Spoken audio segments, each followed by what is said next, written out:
우리에게 믿음이 전혀 없지 않습니다. 우리에게는 믿음이 있습니다. 믿음의 일정 분량을 가지고 있고 주님은 믿을 수 있기 때문에 우리에게 믿으라 말씀을 하셨습니다. 우리가 믿음을 가지고 믿음을 사용을 잘 안 해요. 근데 이 세상 신은 마귀입니다. 그래서 마귀를 어떻게 이기느냐? 믿음으로 이기는 거예요. 마귀가 우리에게 문제의 산을, 태산 같은 문제의 산들을 우리의 인생에 자꾸 놓아둡니다. 왜냐하면 우리를 절망시키고 우리의 믿음을 깨뜨리기 위해서 그런 일들을 하지만 예수님은 이때에 그냥 버텨봐라, 그냥 인내하고 살아라 그렇게 말하지 않고 선포해라. 산더러 들려 바다에 던져지라, 말해라. 그리고 무엇이든지 기도하고 구하는 것은 받은 줄로 믿어라. 다시 말하면 믿음으로 살아라. 믿음으로 문제를 해결하고 살아라. 말씀하신 분이 바로 예수 그리스도이십니다. 우리가 자꾸 그런 문제를 그냥 딛고 그걸 그냥 정신승리하며 내 마음을 잘 수양하고 다스리는 걸로 끝내려고 그래요. 근데 성경 말씀에 로마서 말씀입니까? 평강과 기쁨이 믿음을 통하여서 우리에게 주어진다. 그런 말씀을 하고 있어요. 우리가 언제 기쁘냐? 믿을 때 기뻐집니다. 그러니까 그냥 아이고 뭐 어쩔 수 없지 뭐 받아들이는 게 아니에요. 믿음으로 그 문제를 해결해야 됩니다. 문제를 해결할 수 있는 열쇠는 바로 믿음입니다. 주님은 우리에게 열쇠를 쥐어주셨습니다. 그리고 그 열쇠를 사용하라. 믿음을 사용하라. 아니 내가 문을 열어야 되는데 열쇠가 있으면 열쇠를 사용해야 되죠. 아무리 물을 집어 당기고 해도 안 되더라고요. 얼마 전에 우리 새벽기도 때 중간 문이 잠겨버렸어요. 근데 이게 문이 너무 오래된 문이라 가지고 열쇠도 없을 뿐더러 열쇠 거기 사장님 불러서 해도 못 연다 그러더라고요. 이게 안에 다 이게 뭉개져 가지고 안 열린다 그러더라고요. 그래서 제가 뭐 1시간, 2시간을 문을 붙들고 아무리 해도 안 돼요. 안 열려요. 근데 결국에는 이제 그분 전문가니까 문을 딴 게 아니고 부셨어요. 문고리를 이렇게 탁 꺾어가지고 부셔버리고 새로운 문고리를 달았거든요. 그때부터는 걱정하지 않습니다. 열쇠가 있거든요. 여러분 문제가 올 때에, 문제가 내 삶 가운데 다가올 때에 걱정하지 마세요. 여러분들 주머니에는, 여러분들의 속에는 믿음이 있습니다. 믿음으로 해결하면 되는 거예요. 믿음으로 문제를 해결하는 저와 여러분 되길 바랍니다. 그래서 지난 시간에 우리가 나눈 것은 첫 번째로 믿음의 스위치를 올려야 된다. 믿음의 스위치를 올리십시오. 스위치 온. 믿음의 스위치를 올리십시오. 첫 번째로 제가 말씀드린 것은 원하는 바를 명확하게 하십시오. 소망이 분명해야 됩니다. 내가 뭘 원하는지를 내가 분명하게 알아야 분명하게 기도할 수 있어요. 내가 원하는 바가 뭐하다 그냥 좀 잘 됐으면 좋겠다. 어떻게 잘 될 건데? 내가 그냥 잘 되는 게 아니에요. 그죠? 내가 원하는 바가 있잖아요. 내 안에 소원이 있잖아요. 하나님은 우리의 소원을 이루어 주시는 분이라고 그랬잖아요. 문제 해결을 위해서 기도하라고 말씀하셨잖아요. 그러면 뭐 하면 안 돼요? 분명하고 선명해야 됩니다. 내가 그릴 수 있어야 돼요.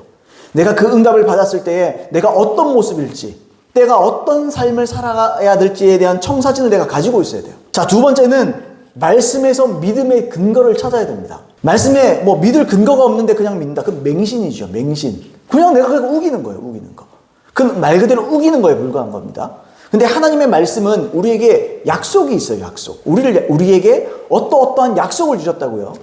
하나님의 사람끼리의 약속은 지켜질 수도 있고 상황에 따라 형편에 따라 못 지킬 수도 있어요. 근데 하나님의 약속은 못 지킬 수가 없습니다. 안 지킬 수가 없어요. 다시 말하면 하나님의 약속은 보장과 같습니다. 하나님께서 우리에게 뭔가를 약속하셨다. 그건 내게 보장된 거예요. 하나님 우리에게 치유를 약속하셨습니다. 하나님 우리에게 무엇이든지 구하면 이루어 주신다는 약속을 하셨습니다. 그러면 나에게 보장된 거예요. 내가 아직 못 받는 것은 내 소원이 분명하지 않은 것이고 또 믿음을 사용하지 않기 때문입니다. 그러므로 여러분들이 믿음을 사용하는 저와 여러분 되기를 바랍니다. 자, 그러면서 말씀에서 믿음의 근거를 찾으라. 그러면서 첫 번째 소대주로 제가 무슨 말씀드렸느냐? 하나님의 말씀이 약속하는 것을 믿음으로 기도하라 그랬습니다. 찾아놓은 다음에 우리에게 주신 약속들이 있잖아요. 그런 것들을 찾아서 믿음으로 붙들면서 기도하십시오. 오늘 두 번째, 또 세 번째 말씀을 나눌 텐데 소대지의 두 번째와 세 번째입니다. 말씀에서 믿음의 근거를 찾으라 중에 소대주로 첫 번째 하나님의 말씀이 약속한 것을 믿음으로 기도하라. 소대지 하나를 했고요. 이제 2대지, 3대지가 남았습니다. 자, 2대지인데요. 한번 따라해 볼까요? 하나님의 성품과 말씀의 원리와 뜻 안에서 믿음으로 기도하라. 제가 앞에서 하나님의 말씀에서 믿음의 근거를 찾아야 된다. 그렇게 말씀을 드렸습니다. 그런데 가만히 우리가 생각해 보면요. 우리 개개인의 소망, 또 원하는 바에 대한 약속이 하나님 말씀에 일일이 다 기록되어 있지 않지요. 예를 들어서 한종윤 너는 대구에서 2000 몇 년도 너는 개척을 해라. 그거 안 써 있잖아요. 그건 안 써 있어요. 여러분의 삶의 문제에 대한 구체적인 어떤 지시가 성경에 안 써 있습니다. 그러면 성경에 명시되어 있지 않은 것을 우리가 결코 기도할 수 없느냐? 그러면 또 기도할 수 있다면 우리는 무엇을 어떤 수준으로 기도할 수 있는가? 이게 궁금해질 수 있다는 거죠. 안 궁금하세요? 여러분들이 안 궁금하다는 것은 여러분들이 기도하지 않기 때문입니다. 기도하는 사람은 이게 궁금해요. 내가 왜냐하면 확실히 믿고 싶어요. 근데 궁금증이 생긴다는 것은 결국 이것이 의심으로 갈 수밖에 없어요. 그래서 이 의심을 차단하려면 자꾸 궁금증을 해소해줘야 돼요. 믿음은 그냥 믿음이 아니에요. 믿음은 자꾸만 의심을 제거해 주는 겁니다. 자, 먼저 오늘 본문 마가복음 11장 23절로 24절을 가만히 보면 마가복음 11장에서 예수님이 무화과 나무를 저주한 것이 나오죠. 근데 성경에 무화과를 저주하라 라는 명시된 약속이 있습니까? 없습니까? 그거 없지요. 무슨 말이냐? 예수님께서 본인의 판단과 원함에 따라서 선포한 거예요. 이해되시죠? 따라서 성경에 직접적으로 위배되지 않는 것은 우리와의 판단과 우리의 원함에 따라서 믿음으로 무엇이든지 기도하면 응답받습니다. 성경에는 일반적인 원리가 있지만 그 일반적인 원리에 위배되지 않으면 우리는 무엇이든지 기도할 수 있다는 거예요. 이해되십니까? 그래서 마가복음 우리 오늘 본문인데 11장 24절 또 요한복음 15장 7절 요한복음 16장 23절에 각각 무엇이든지 원하는 대로 무엇이든지 아버지께 구하는 것을 이런 표현이 써져 있는 거예요. 무엇이든지 얼마든지 어떤 문제라도 이게 빠지지 않고 등장해요. 예수님께서 기도에 대한 이야기만 할 때마다 무엇이든지 항상 이런 이야기를 하신다고요. 여러분 성경에는 무슨 구절에 명시된 문자적인 약속만 있는 게 아닙니다. 무슨 말이냐면 성경에 나오는 어떤 사건이나 또 문맥 또 지혜로운 글 또는 찬양 시, 고백 등의 하나님의 성품과 전체적인 뜻, 또 말씀의 원리는 우리에게 더 폭넓고 깊은 차원의 약속을 제공한다는 거예요. 시편을 여러분 읽어보셨죠? 다윗이 고백을 하잖아요. 제가 요즘에 새벽기도 때 시편을 읽어가면서 새벽기도를 하고 있는데 단순히 하나님은 하나님은 자 이렇게 기도하면 이루어주신다 이게 이렇게 얘기 안 해요. 다윗이 경험한 하나님, 다윗이 고백할 수밖에 없는 하나님. 하나님 내게 신실하십니다. 하나님 내 산성이십니다. 주님 내 피난처이십니다. 이 고백이에요. 그게 우리에게 뭐죠? 약속이라는 거예요. 하나님은 나에게도 피난처입니다. 하나님이 나에게도 산성입니다. 그럼 우리 기도할 수 있는 거예요. 주님 나의 피난처 되어 주옵소서. 또는 하나님 나의 피난처이십니다. 믿을 근거가 있는 거예요. 근거가. 명시되어 있는 것만 약속이 아니에요. 하나님 말씀 속에 풀어져 있는 하나님의 성품, 하나님의 인격, 하나님의 인품, 사람들의 고백, 그것이 우리 전부의 약속이에요. 그러니까 이 모든 것들을 통해서 우리는 더 폭넓고 깊은 차원의 약속으로 기도할 수 있다는 거예요. 제 말은. 물론 이에 대한 이해는 성령님의 가르침을 통해서 더 깊어질 겁니다. 더 깊어지게 될 겁니다. 케네스 해긴 목사님은 이렇게 말했습니다. 만일 당신의 요구가 하나님의 말씀과 조화를 이룬다면 그것이 바로 하나님 뜻입니다. 내가 하는 기도가 하나님의 성품과 다르다. 하나님 저 인간을 죽여주시옵소서. 그 사람 절대로 안 되지. 하나님 성품과 너무 다른 거예요. 하나님은 살리는 하나님. 하나님은 회복시키는 하나님. 주님 저자가 망하게 하여 주시옵소서. 물론 다윗이 그런 기도를 합니다. 악인들이 망하는 건 하나님 뜻이에요. 근데 내가 그냥 미워한다고 내 개인적으로 마음에 안 든다고 저 인간 망하게 해주시옵소서. 3대를 망하게 해주소서. 주님 니나 망해라 그러실 수도 있어요. 하나님의 성품. 하나님이 말씀이 말하고 있는 하나님의 형상. 이걸 위배하는 우리 기도하면 안 돼요. 그건 절대로 이루어지지 않습니다. 이 말씀 그대로예요. 당신의 요구가 하나님의 말씀과 조화를 이룬다면 하나님 뜻이다. 자, 우리 좀 전에 마가복음 11장 24절, 요한복음 15장 7절, 요한복음 16장 23절에서 무엇이든지 원하는 대로 무엇이든지 아버지께 구하는 것이라는 표현을 잠깐 봤잖아요. 그죠? 근데 이런 믿음에 관한 구절에서 원함, 구함, 무엇이든지 원하고 어떤 것이라도 이런 뜻이잖아요. 어떤 것이라도 원하고 어떤 것이라도 구한다라는 말은 결핍이 있다는 말이에요. 결핍, 필요성을 전제하고 있다는 거죠. 그러니까 하나님은 너희가 무엇이든지 결핍하고 필요하면 구해라 이거예요. 돈이 부족하면 돈을 구하세요. 여러분 뭐가 부족합니까? 구하세요 주님한테. 그게 하나님 뜻이라는 거예요. 제 말은. 무엇이든지 구하는 것이 바로 하나님의 뜻이다. 제가 지금 그 얘기를 하는 겁니다. 무엇이든지 원하는 대로 구해라. 그런데 하나님의 성품과 맞아야 된다 그랬죠. 그 뭐예요? 이기심으로 가면 들어요, 안 들어요? 하나님 안 듣죠. 하나님과 조화가 돼야 돼. 하나님의 성품과. 어떤 인간 망하게 해주세요. 그거 안 듣죠, 주님이. 때문에 무엇이든지와 함께 생각할 때 어떤 결핍이나 어떤 필요라도 믿음으로 구하면 주신다. 이게 믿음의 근거가 된다는 겁니다. 제 말은. 이게 뻔한 얘기 같아도 굉장히 여기에 이렇게 잘 이해가 충분히 안 되면 기도하다가 포기합니다. 이게 주의 뜻이 맞나 아닌가? 진짜 이거 맞나? 자, 방금 제가 뭐 마가복음, 요한복음, 뭐 15장 또 16장을 제가 말씀드렸잖아요. 자, 어떤 결핍이나 어떤 필요라도 믿음으로 구하면 주신다. 이게 하나님의 뜻이고 이게 우리가 믿음으로 근거 삼을 수 있는 근거 구절이다. 자, 지금 이런 말씀을 드렸잖아요. 그게 성경적이라는 증명을 하기 위해서 방금 인용했던 요한복음 16장 23절을 한번 보겠습니다. 자, 같이 읽습니다. 그날에는 너희가 아무것도 내게 묻지 아니하리라. 내가 진실로 진실로 너희에게 이르노니 너희가 무엇이든지 아버지께 구하는 것을 내 이름으로 주시리라 그랬습니다. 그러면 이제 우리가 몇 가지 궁금증이 생기죠. 그날에는 그날이 언제야? 그러잖아요. 그날. D-Day가 언제야 도대체? 그날에는 그랬잖아요. 여기서 그날에는 언제냐면 예수님께서 승천하시고 난 후 십자가에서 죽으시고 부활하셔서 하늘 승천하신 후에 성령을 보내신 후를 얘기하는 겁니다. 그러니까 간단히 말하면 신약 시대를 말하는 거예요. 그 지금 우리가 살고 있는 시대를 말하는 겁니다. 이게 신약 시대예요. 따라서 뭡니까? 그날에는 너희가 아무것도 내게 묻지 아니하리라. 하나님 음성 들으려면 물어야 되는데 묻지 말라 그러는데 근데 나나주 한번 보세요. 나나주. 거기 있고 나나주가 있나요? 그럼 뭐라고 돼 있어요? 그날에는 너희가 내게 구하지 아니하리라. 신약 시대 때는 우리가 예수님을 찬양하고 그분과 교제하고 하지만 우리는 기도할 때 예수님께 구하는 게 아닙니다. 예수님의 이름으로 하나님 아버지께 구하는 거예요. 직접 구하는 거예요. 예수님의 이름으로 기도하옵나이다. 예수님의 이름으로 기도합니다. 왜 그렇게 얘기해요? 말버릇이 아니에요. 우리가 기도할 때 그런 인식을 갖고 기도해야 돼요. 예수님의 이름을 통해서 의지해서 하나님 아버지께 직접 다이렉트로 기도하는 거예요. 우리가. 그러면 뭐라 그래요? 내가 진실로 진실로 너에게 이르노니 너희가 무엇이든지 아버지께 구하는 것을 내 이름으로 주시리라. 예수님의 이름으로 구했으니까 하나님께 딱 들으시고 그래 예수라는 이름을 통해서 내게 구했구나. 그래 예수의 이름으로 내가 주겠다. 그래서 우리가 기도할 때 기도하고 선포할 때 뭐라 그래요? 예수 이름으로 어떻게 되라. 어떻게 예수의 이름으로 이루어질지어다. 그래서 우리는 예수님의 이름을 통해서 하나님께 다이렉트로 가는 거예요. 이게 구약과 신약 성도들의 차이입니다. 구약의 이스라엘 백성들을 하나님께 직접 못 갔잖아요. 무서워서 못 가고 못 갔잖아요. 근데 우리는 직접 가는 거예요. 직접 가는 거. 예수 그리스도의 보혈을 의지해서 다이렉트로 가는 겁니다. 이 구절에 대해서 케네스기 목사님이 이렇게 썼어요. 사실 헬라어는 헬라의 원문에 보면 영어 번역판보다 더 노골적입니다. 헬라어로 이렇게 읽습니다.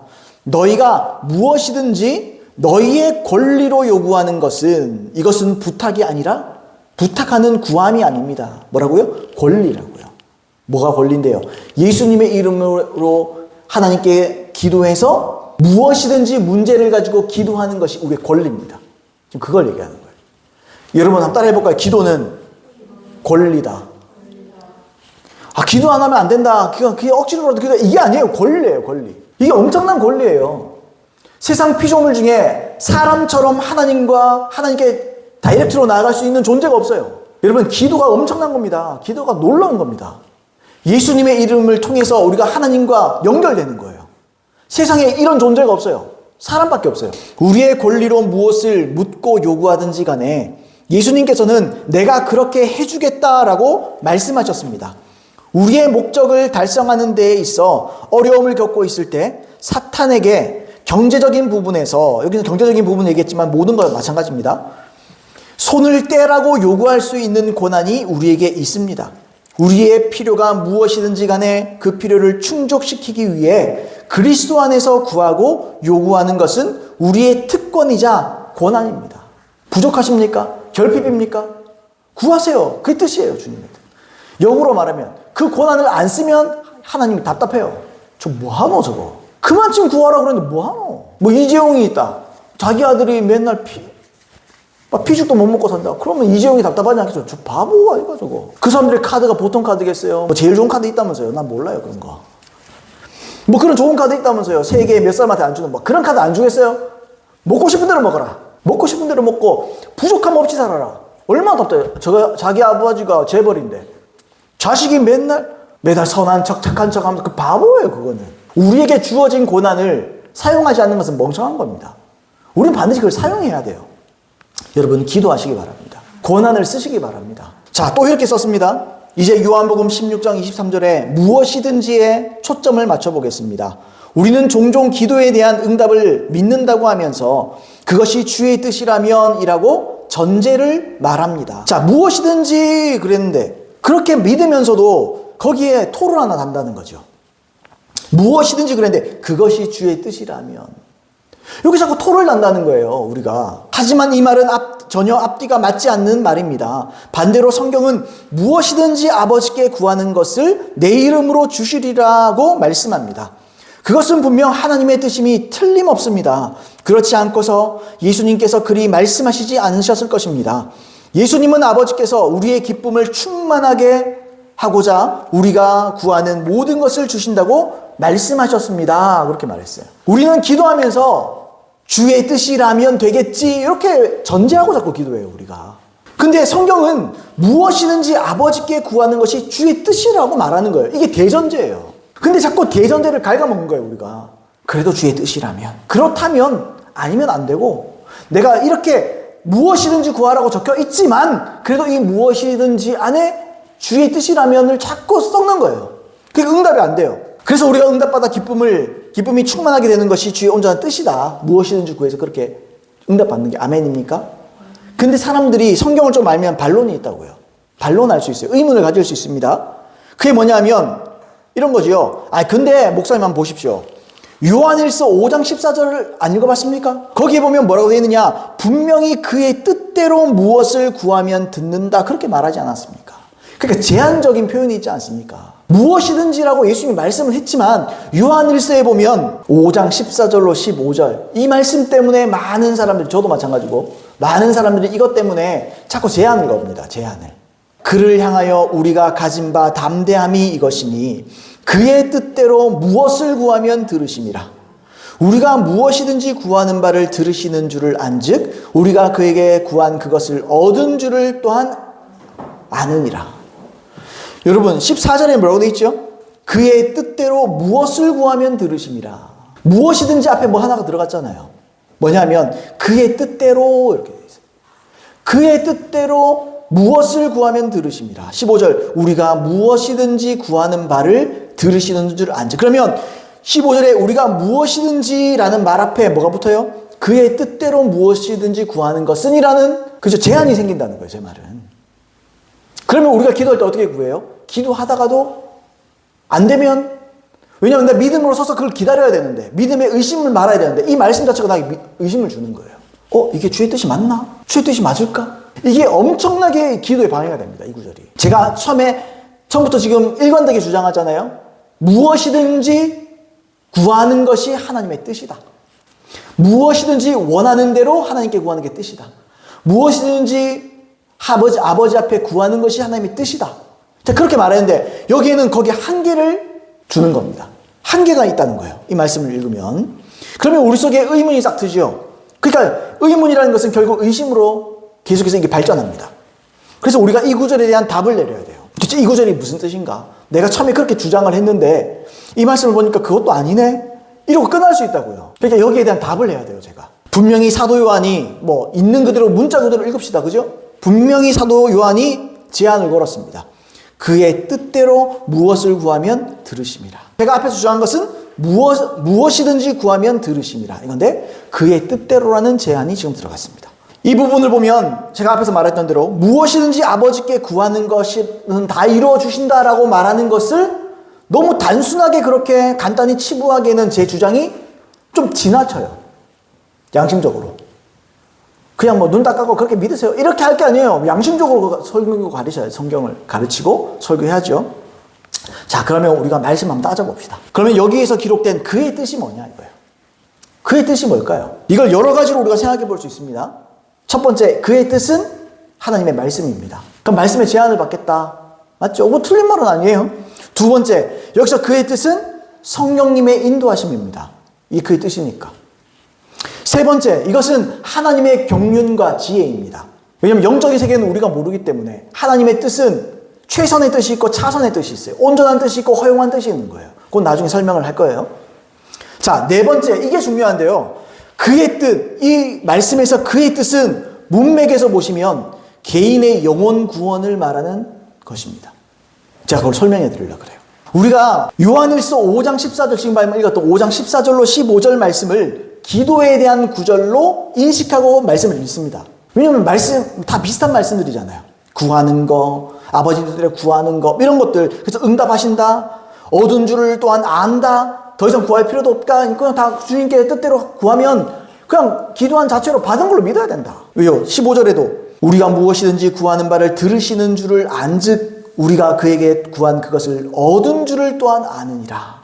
이게 믿음의 근거가 될 수 있다고요. 아, 들으시면 됐다, 감사하자, 이렇게 기도에 대한 구절로 우리가 인식하기에 너무너무 좋은 말씀이라는 거죠. 어쨌든 이거 우리가 기도에 대한 구절로 여기고, 그래서 기도를 가르칠 때 이 구절을 우리가 사용을 많이 해요. 목회자들도 그렇게 사용하면서 그의 뜻대로 기도한 것은 하나님이 듣고 분명히 응답하신다, 그렇게 가르쳐요. 물론 이게 틀린 말 아닙니다. 맞는 말입니다. 다만 제한이 걸리는 거죠.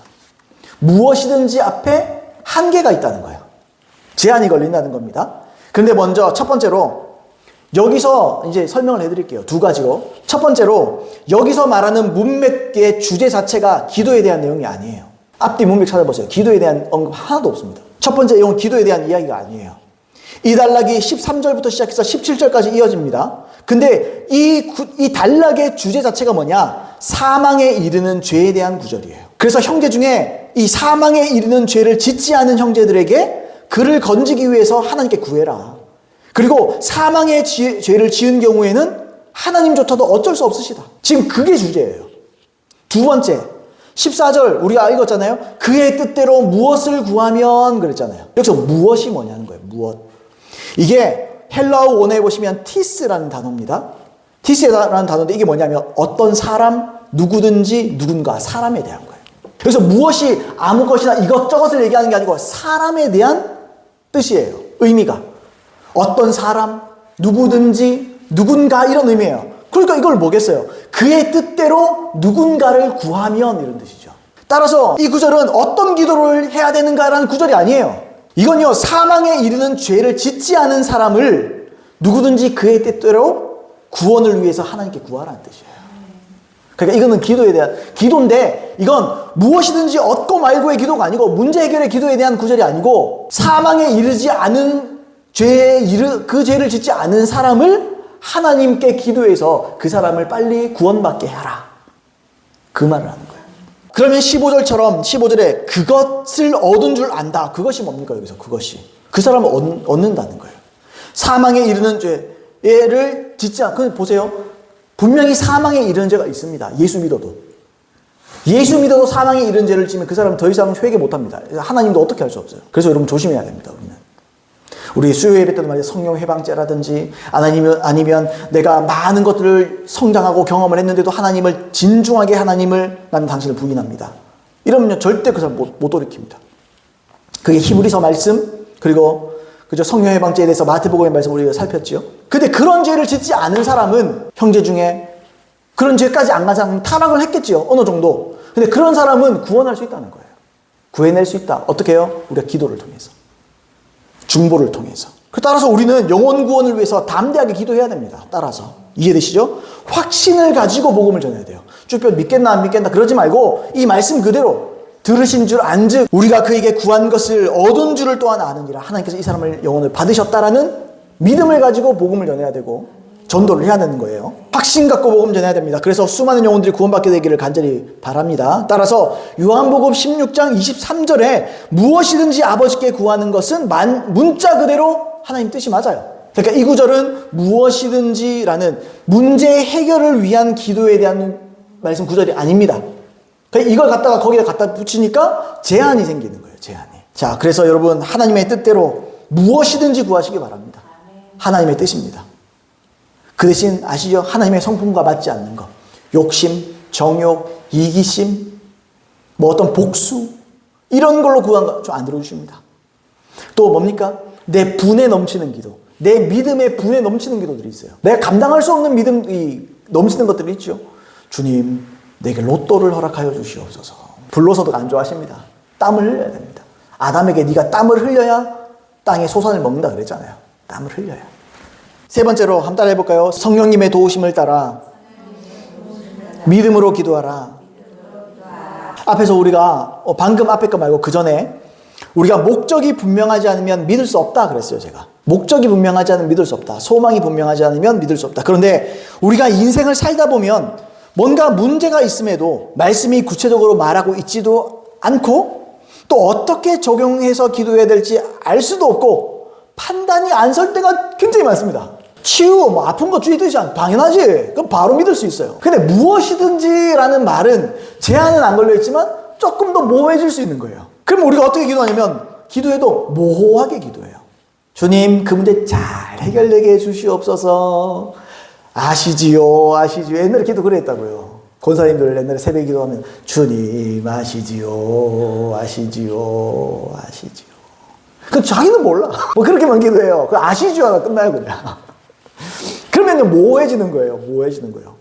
주님도 알고 나도 아는데 문제가 있습니다. 이걸 이렇게 해결해 주시옵소서 이렇게 해야 되는데 아시지요. 하나님께 다 떠넘기는 거죠. 그죠? 자, 그러면요 소망 자체가 모호한 거예요. 애매한 거예요. 애매한 거. 이럴 때 우리는 어떻게 해야 됩니까? 성령님의 도우심을 받을 수 있어요. 로마서 8장 26절에 이렇게 되어 있습니다. 이와 같이 성령도 우리의 연약함을 도우시나니 우리는 마땅히 기도할 바를 알지 못하나 오직 성령이 말할 수 없는 탄식으로 우리를 위하여 친히 간구하시느니라. 여기서 탄식이라는 말이 있는데 이게 말할 수 없는 표현이라고 되어 있기 때문에 이 안에는 방언도 포함됩니다. 말할 수 없는, 내가 말로 표현할 수 없죠. 내 마음에는 표현을 못하기 때문에 방언을 통해서 방언을 우리를 돕잖아요. 우리가 방언을 통해서 기도할 수 있다 이런 말을 하는 거예요. 케네스 목사님이 이 구절을 근거로 이렇게 썼습니다. 우리가 기도하고 있는 대상에 대해 완벽하게 알고 이해하면서 기도하지 못하지만 성령님은 그리하십니다. 성령님께서 우리를 통해 기도하게 하실 때 성령님께서는 우리가 바른 기도 생활을 할 수 있도록 도와주시고 우리는 곧 기도에 대한 놀라운 응답들을 볼 수 있게 됩니다. 만약 내가 기도하는 대상에 대해 정확하게 구체적인 사실들까지 알고 있다면 기도하고 나서 응답을 받게 될 거라는 것을 더 쉽게 믿을 수 있을 것입니다. 하지만 가끔씩 우리가 기도해야 할 필요성이 있다는 일들이 있음을 알지만 정작 그것들을 위해 어떻게 기도해야 할지 모르는 때가 있습니다. 우리가 많죠. 성령님은 그 방법을 아시기에 우리를 도와주실 수 있습니다. 그러면서 갈로 쳐놓고 이렇게 썼어요. 아파트 임대료나 식료품 같은 필요에 대한 믿음을 갖는 것은 우리가 무엇을 위해 기도하는지 알기 때문에 훨씬 더 쉽습니다. 자, 이어서 인생을 살아오면서 종종 내 자녀들을 위해 내가 어떻게 기도해야 하는지 정확히 알지 못한다고 하나님께 고백하는 때가 있었습니다. 문제가 무엇인지를 알면 나는 방언으로 기도합니다. 그러면 대부분 그 어려운 상황이 끝나기 전에 응답을 받습니다.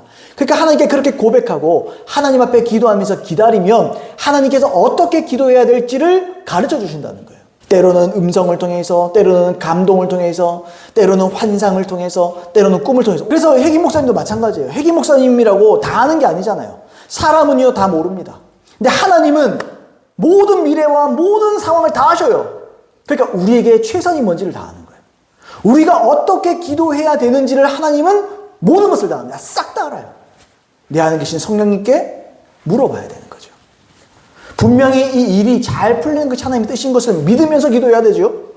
근데 어떻게 구체적으로 기도해야 될지 모르겠다면 하나님, 나는 믿습니다. 하나님께서 이 문제가 해결되게 하실 것을 믿습니다. 그러나 주님, 나는 부족하고 나는 사람이라 주님, 어떻게 기도해야 되는지 내가 모르겠사오니 나를 가르쳐 주시고 인도하여 주십시오. 그러면서 방언을 하는 거예요. 방언을 깊이 하면서 주님을 계속 그의 음성을 듣고 나를 인도해 주시도록 방언을 그럼 주님께서 가르쳐 주십니다. 그럼 그거대로만 기도하면 돼요. 그러면요, 내 안에 믿음이 생기죠. 그럼 어떻게 해요? 그럼 선포하면 끝나는 거예요. 그리고 나서는. 자, 분명히 무엇이든지 어떤 문제인지 하나님은 해결하실 수 있습니다. 그런데 보세요. 우리가 어떤 문제든지 하나님은 해결할 수 있어요. 그런데 우리가 기도할 때 우리는 일방적으로 기도하면 안 돼요. 무슨 말이냐? 우리의 일방적인 기도에 덮어놓고 응답하시는 분이 아닙니다. 하나님은. 두 사람이 의합지 아니하고 어떻게 동행하겠으며 기도도 동행이고 동역이에요. 내 생각과 하나님의 뜻이 맞아야 되는 거예요. 당연히. 근데 어떻게 맞겠어요? 내가 하나님 뜻에 맞춰야지. 내가 하나님 뜻에 맞춰야 되지 않겠어요? 우리가 그 일을 한 거잖아요. 하나님의 말씀을 통해서 약속을 찾는 게 하나님 뜻에 내 뜻을 맞추는 거잖아요. 기도도 마찬가지예요. 먼저 하나님의 뜻을 알고 기도하는 거죠. 근데 영역은 무엇이든지 기도해야 되는 거예요. 얼마든지 기도해라. 그래서 그런 의미가 아니에요. 하나님은 우리가 기도하는 것에 대한 미래, 곧 지혜와 지식과 모든 걸 다 가지고 있어요. 그래서 확실하고 완벽한 해결책을 가지고 계십니다. 하나님은. 그걸 믿어야 되고 그걸 구해야 되는 거죠. 때문에 우리는 일방적으로 기도하지 말고 성령님의 도우심을 간구하면서 기도해야 되는 거예요. 그럴 때 성령님께서 우리의 기도를 어떻게 해요? 하나님의 최선에 합당하게 성취하여 주십니다. 가르쳐 주십니다. 이끌어 주십니다. 우리에게는 어떤 문제가 이렇게 되면 최선이라도 하나님 보시기에는 그게 최선이 아닐 수 있어요. 왜요? 하나님 미래를 알잖아요. 나는 지금 이것만 되면 소원이 없겠다 이런 얘기하죠 우리가. 아이고 내가 이것만 되면 소원이 없겠다. 나는 그런 말을 한 번도 안 해봤어요. 한 번 해봤어요. 한 번. 그건 뭐 신앙에 대해서 얘기한 거지. 나는 이것만 되면 소원이 없겠다. 그런 말 절대로 안 해요. 그거 말고도 얼마나 소원할 게 많은데. 근데 주님 우리는 그렇게 기도한다고요. 주님 이 문제만 해결해 주시면 내가 소원이 없겠고 나 이것만 정말 원합니다. 그럼 주님이 아닌데 더 좋은 게 있는데 저 와서라노. 하나님은 더 멀리 보셔요. 미래를 다 아세요. 그걸 구해서 내가 뭔가를 얻는다. 그래서 하나님께서 예비하신 더 큰 축복과 은혜를 놓칠 수 있는 거예요. 그래서 우리는 하나님께 귀 기울여야 됩니다. 그래서 하나님의 최선이 내 기도가 되어야 되는 거예요. 나의 최선은 하나님께는 차선일 수 있어요. 차악일 수 있어요. 그러나 하나님의 최선을 내가 알게 되면 지금 당장에는 그 문제가 해결되지 않을 수 있어요. 근데 하나님은 이걸 가지고 미래에 역사하기 시작해서 이걸 통해서 엄청나게 놀라운 선한 일들을 행하신다는 것입니다. 그럼 우리에게 소망이 생기잖아요. 아, 기도 응답 안 된다. 와일로 나는 도대체 뭐 때문에. 그래서 우리가 믿음을 조정하고 제대로 하는 거 그것도 좋아요. 근데 그래도 안 된다. 그러면 겸손하게 주님께 물어야 되는 거예요. 주님 무엇입니까? 무슨 뜻입니까? 하나님 나에게 무엇을 원하십니까? 나는 이 문제가 지금 급박하고 이런데 하나님 우리가 급박한 게 하나님께는 급박하지 않을 수 있거든요. 나는 이게 지금 너무너무 중요한데 하나님 그거 중요하지 않을 수 있어요. 어떤 사람이 그럴 수 있지 않겠어요, 여러분? 어떤 사람이 자기 당장 물질이 없어서 죽게 생겼습니다. 그럼 주님 보시기에는 그 물질은 아무것도 아니야. 네가 회개하는 게 문제야. 네가 죄를 짓고 있는 게 문제야. 네가 죄를 해결하고 회개하고 나에게로 돌아온다면 난 그 문제 얼마든지 해결해 줄 수 있어. 그럴 수 있다는 거예요. 근데 우리는 우리의 최선, 우리가 그리는 그림, 그걸 전부라고 생각하면 안 돼요. 하나님은 그 이면에서 엄청난 계획을 가지고 있을 수 있습니다. 그러므로 여러분 하나님의 최선에 합당하게 인도함을 받는 저와 여러분 되길 예수님으로 축복합니다. 결론을 말씀드리겠습니다. 하나님은 무엇이든지 우리에게 좋은 것을 주기를 원하는 하나님입니다. 하나님은 당신의 최선을 당신의 자녀들에게 주기를 원하시는 최선과 최고의 것을 주기를 원하시는 최고의 하나님입니다. 그 하나님을 믿으십시오. 이스라엘 백성들이 아이고 고기 못 먹어 죽겠네 뭐 해서 죽겠네 뭐 그렇게 하잖아요. 근데 하나님은 가나안을 준비하고 있었습니다. 그러니까 가나안만 가면은 그 모든 건 다 그냥 해결되는 거예요. 그 안에서 믿지 못하고 계속 주님을 원망하고 주님에 대해서 불신을 가지고 험담하고 모세에 대해서 험담하기 시작하고 하나님의 종들을 험담하기 시작하고 반란이 일어나고 막 이런 일들이 있잖아요. 하나님께서 싹 없애버리잖아요. 다 심판해버리잖아요.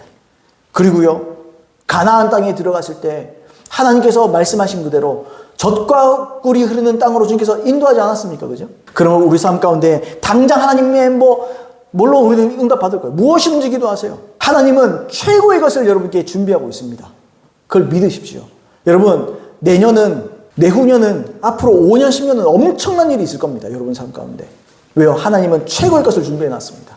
우리가 하나님께서 인도하시는 대로만 가면 우리가 무엇이든지 어떤 문제라도 하나님께 맡기며 믿음으로 그 문제 위에 서기 시작하고 그 문제를 해결하기 위해 선포하고 믿음으로 기도하기 시작하면 하나님은 찬란한 미래를 우리에게 준비해 뒀습니다. 그 미래에 도달하는 저와 여러분들에게 예수님을 축복합니다. 약속의 땅에 들어가는 저와 여러분 되기를 예수님의 이름으로 축복드립니다. 우리 들은 말씀 기억하면서 기도했으면 좋겠습니다. 우리 잠깐 기도하겠습니다.